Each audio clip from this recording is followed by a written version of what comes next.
Linda, Marcellus, and LZ, according to reports, Conor McGregor has been issued a boxing license to fight in the state of California, and naturally, that set off excitement about a potential fight with who? Floyd Mayweather? But Leonard Elliott, the CEO of Mayweather Promotions, had this to say: just stop it. The con game is over. There's no way WMEING, ABC, now I threw that in, spent all that money so they can get their biggest star killed. It would never happen. Oh, you think it would never happen? I got to ask Marcellus. Is this just a stunt by Conor McGregor? It's a stunt. It's not just a stunt. I think he's taking the temperature of the fans. He's taking the temperature of us in the media, everyone who will respond to this accordingly. And most people will talk about this. And if this hits a fever pitch that turns out and monetizes and materializes into $100 million plus for Conor and Floyd, I don't care what Leonard Elliott says, and I respect the hell out of that man. That will change. His tune will change. Floyd's tune will change. And we've seen this before. The greatest of all time, Muhammad Ali. Remember that? Took on Lyle Alzado in a fight. We turn our sports into carnival at times if the amount is right. This is a PR stunt. And I went and looked it up because I was like, how in the heck did you even get You did research? Yes, I did. Okay. $60 to get a license in California for boxing. That much? So for $60, you get all this free publicity. All we're doing is talking about, Conor. That dude can't box, and we know that. Well, he's not a boxer. And the other thing, too, that's a little caveat to all of this. Yes, please. The last time Floyd Mayweather fought in California, or not in Vegas, Marcellus was still playing. 2005. That's the last time he did not fight in Vegas. So if the license was in Vegas, then maybe we can start talking about it. He got a license in California. Floyd only fights in Nevada. I now know what I'm doing. I now know what I'm doing after the show. I'm standing in line to get a boxing license. There you go. You should wear those heels. $60. Where's that shoe can? We need the shoe can. Be careful, though. All right, that's how it starts. Can we keep this going? Thanks. Let's keep this going. Hey, next up, Indiana beat North Carolina last night, and legendary Indiana star Isiah Thomas. What did he do? No. During the game, he went over to the student section, was given a crying Jordan sign, which he clearly enjoyed waving. He told ESPN, quote, "There were two girls sitting behind me, so Isiah, how could they see? Two IU students, and one of them handed it to me. I knew the crowd would go crazy, and they did when I held it up. I love just being a fan. It was fun." LZ, before we get your take, listen to me. I'm all about fan first. That's what I am, right? That's what I do. I love my teams. I'm right, exactly. And so I respect Isiah being a fan. But you don't be a fan by belittling others, and that's what you're doing by holding the Jordan face up there. You're knocking the greatest down to raise yourself up. Did Jordan shrink last night? What do you mean? Like the very idea of Michael Jordan. Was that hurt at all? The brand Michael Jordan, was that hurt? No, it wasn't hurt at all. Listen, this has been going on basically since Michael was a rookie and they froze him out. Michael Jordan took time out of his Hall of Fame speech to be like, yo, I remember how you froze me out when I was a rookie. Yeah. So this is a grudge between the two that's been going on for years and years and years. He kept him off the dream team over this. So I thought Isiah Thomas did it, understanding that he's like going, this is my chance to get one last dig. And get attention, Marcellus. That's what this was about. And nothing wrong with it. If that's your relationship, let's go. Let's keep digging, because the dream team obviously still stings him, Isiah Thomas. And on top of that, y'all in the media, us, whatever you want to call it, remember that. will never fully accept Isiah Thomas for some of his wrongdoings. And I think he knows that. I think he's at a point where he's like, you know what? Let me turn heel. Since they will never love me because of some of the things I've done, now I'm just going to go all in, and I'm going to make this public feud even greater than it was before. So I don't got a problem with it. If that's our relationship, do it. First of all, don't include me in that, because I love me some Zeke. I'll give you that. And I do not like Michael Jordan. I have never worn a pair of Jordans. They sent us Jordans to this show, and I told the producers to send them back. I don't want to wear Michael Jordan. 14s? Were they 14s? I was just going to say, did they get your size right? Was that really the real reason why they sent back? Doing? They didn't have your size. It's close enough. You cannot like the man. That's fine. Love them shoes, though, bro. You better hook the boy up. My Detroit foot up in a Jordan shoe. You taking that way too far. It always comes back to the Motor City. Moving on. Detroit versus everybody. Shall we? Remember that time last year when Cam Newton did that? That's right. Tossed the 12th man flag after the Panthers beat the Seahawks in the playoffs. Hey, Richard Sherman remembers. The Seahawks face the Panthers this weekend, by the way. And when asked about it, Richard said this. I know you've always defended his celebrations during games, but did he cross the line when he did that after the game last year? Yeah, he probably did, and, I guess karma gets you. Doesn't look like you're going to be in the playoffs this year. Gannon. Oh, that is Get sensational. him, boy. Get him. It was so great. Bring it on. Karma, baby. It hurts Marcellus. Yeah. Good for Richard Sherman. Oh, really? What happened to this don't belittle someone else talk? Where'd that go, Linda? said that? About 5 seconds ago. You already changed your script. I like it. I'm not going to lie. I like the result. Look, I'm not going to get into the whole karma element. Nothing happened last year that reflects on this team this year. There's a disconnect there. But with that said, that's a pretty good dig on a guy who obviously enjoyed the moment last year and embarrassed your fan base with the whole flag throwing. Now this year, get him back and make sure you know that you're going to pay for it. You doing all this. You ripping down Don't flags. you ever dab again. So when you fall down, people are going to kick you. Yep. That's just the way it is. Yep. In every aspect of culture in our society, but especially in sports. When you get down, we're going to kick you. Yeah. All I know, that was Don't the worry. heat of the moment last year for Cam, but no excuses. That was something special. That's personal. 12th man. You don't throw that away. yeah. You don't toss it Well, like it means nothing. Yeah. In the spirit of the moment, you kind of get excited and you forget about the consequences of it. But, hey, way to pay it back. Way to pay it back. I ain't mad at you, Richard. Way to get it back. I love you, That was Richard. vicious. Coming up, our resident barber, Courtney, you heard me, is going to shave Marcellus's horrible mustache right off. Thank the Lord. Until then, here are some NFL superlatives with Jimmy Fallon. Thank you. Thank you. Leave it alone. Our first player is Sam Bradford. He was voted most likely to corner you at a party to talk about the dip. You think it's 7 layers in there? 8 layers? Go easy on it. Here is Joe Looney. He was voted most likely to look at you, reach out his arms, and say, up, up, when he's tired of walking.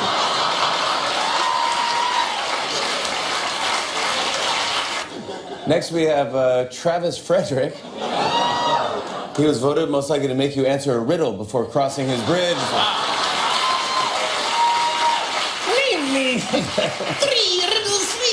And finally, from the Vikings is Audie Cole.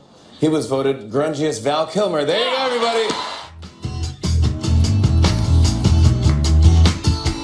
I think we should. Y'all wrong. Gronk out? Are you kidding me? That's right. As first reported by the Buffalo News and confirmed by Adam Schefter, Rob Gronkowski will undergo surgery tomorrow to repair a herniated disc. And according to Schefter, the surgery is expected to sideline Gronk 2 months. All right, let's get down to it. Here's a look at who is left on the Patriots' schedule. Marcellus, let's project further ahead, though.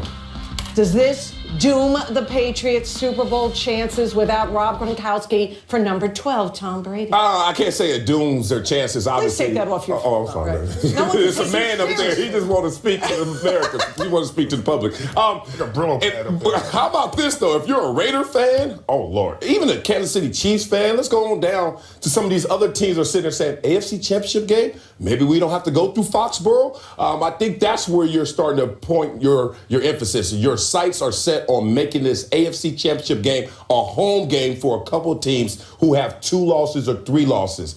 The Patriots still going to be in the running. That's just what the Patriots do. We've learned that over the years. No Gronk, no Tom Brady. They find a way, but this certainly damages their hopes. Damages. I think the hopes are gone. What? I'm No, already they're not looking at gone. I'm already looking at the Alex Smith redemption story. You get kicked out of San Francisco, but you lead the Kansas City Chiefs to a Super Bowl. They are done. You know why? Because when the pressure comes, where does Tom Brady like to go? Right. To Gronk. Even when they got beat down by Denver last year, All right. he threw the ball 15 times to Gronk to help keep the pressure off, and Gronk had a great game. He was the only Patriot that had a great game. He doesn't have his go-to guy. That team is done. I'm looking at the Raiders, as you're saying, but I'm more focused on I KC can't because of their handle it. defense. That's a lovely storybook, Disney kind of romance with Alex Well, we do Smith work and the for Chiefs. Disney. I know. I like to mention it, but my God, it's still number 12. It's still Tom Brady. Give me a break. He loves to prove others wrong. Perhaps you noticed. Yeah. No Gronk, no worries, no problem, Patriot fans. They're going to be just fine. Don't listen to her. Yeah, that offense is a 2 tight end offense. Without one of those tight ends, you put a lot of pressure on your offense. And then if you get against a strong defense, Kansas City strong at home, all of a sudden, things get ugly for you. Be careful.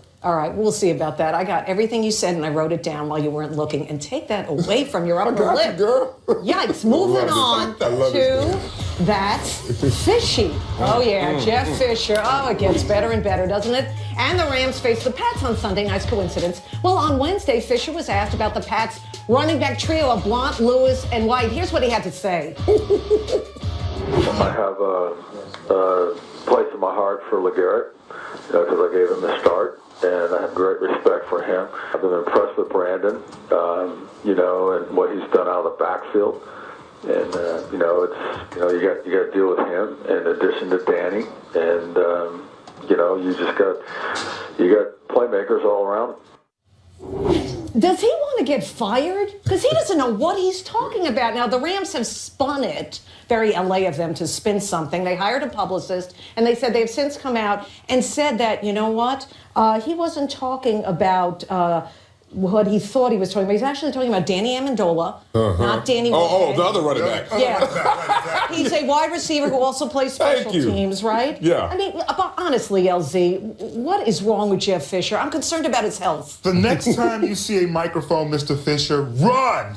Do not talk, because between Eric Dickerson fight, which is still going on, Eric Dickerson is still looking at TV cameras and radio stations saying, they won't let me on the sideline. They won't let me on the sideline. Why? Because you screwed up, Jeff Fisher. And now here you are again screwing up. But you know the sad thing is, we're still not sure out in LA if he's going to be fired. Despite all of this that happened this season, despite 5 consecutive losing seasons. Why is that? Why is that, LZ? I think he knows where the bodies are. All right. And he's got pictures, Marcellus. He's got pictures. For the sake of not piling on, because what you guys are saying is strong against him, I've been in that moment before as a former player. You sit there in a dark room watching film. And when you're watching film, there's no sound. There's no broadcaster. There's no one telling you who these guys are. You just see numbers. How many times over the years have we seen players say, yeah, man, number 27 looks good? Like, hold on. You're about to play number 27. Who is number 27? They don't know. We don't know. And at times, bogus, a coach may not know exactly. That is so bogus. He has coordinators for that. You know the book is this thick for every game, for all the plays, all the players. Yes. You know. And who does that dirty work for you? Your coordinators. Head coaches a lot of times delegate responsibility. A lot of times. Let me tell you something. Go ahead. You bring up a great point. Use numbers then. Yes. Speak your own language. Change the narrative. What is going on?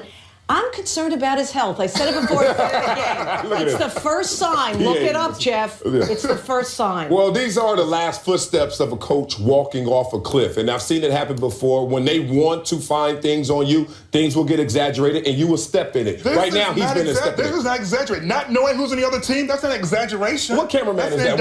What's his name? You know? Yeah, number 12. We don't know everything. That's how you get away with it. Calm down, man. Listen, Let it hold on. Can we still talk football, please? Who the real MVP? Well, I'm telling you, Cowboy rookies Dak Prescott, Ezekiel Elliott, they have taken the league by storm this season, of course, leading the Cowboys to a 10-1 record. That success even has some thinking one could be named MVP. But get this, guys. According to the latest MVP poll of ESPN Football Insiders, those two are behind Derek Carr, Matt Ryan, and LZ's favorite Tom Brady in the voting. LZ, come on. Are Dak and Zeke getting the credit they indeed deserve? You know, what's been really happening over these past couple of weeks is that there's been this narrative that the real MVP of Dallas is the offensive line. That's correct. They're the ones that are holding the fort, making these rooms for Ezekiel Elliott, and I get that.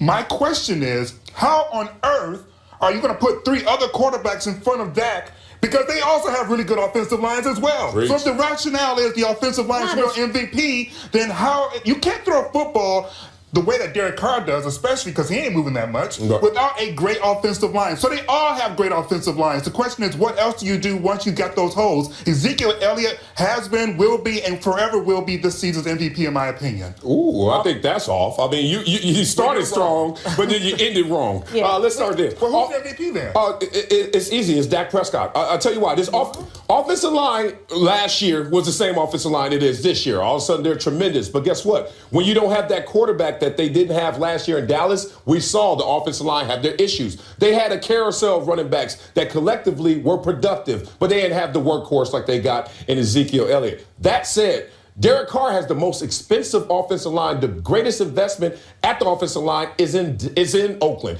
And everyone's giving him credit, and he deserves it. But if you look at what happened in Dallas without a quarterback, and then you see what's happening this year, you got to give it to their quarterback. Let me tell you something. I'm all about Derek Carr, and I'm not just jumping on the wagon, Raider fans. Look what this guy has done. He's unbeaten on the road. He keeps this team together. He is the glue for sure. As we can see, making the MVP case. Carr, to me, is... Those numbers look better for Dak. I just want you to know that.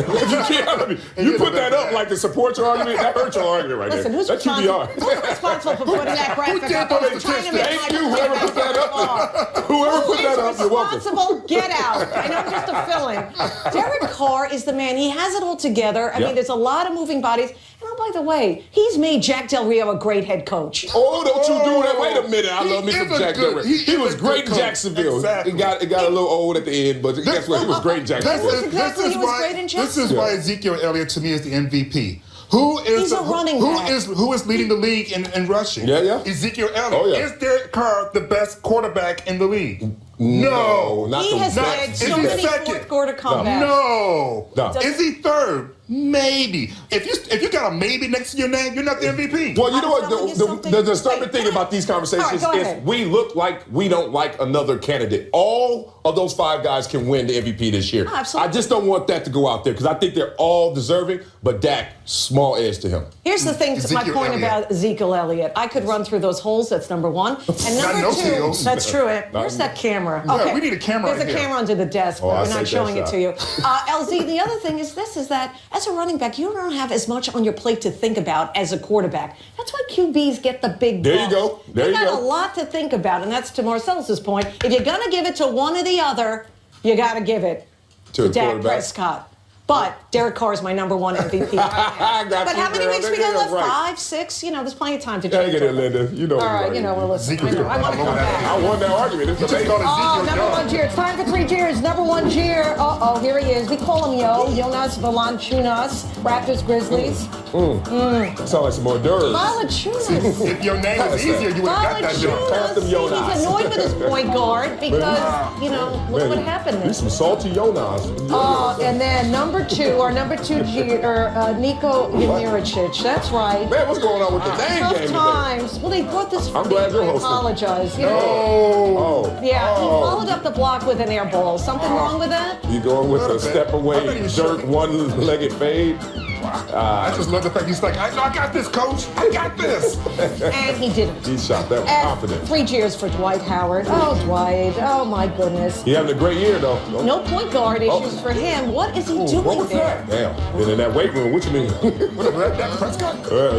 Weight room issues, brother. Really?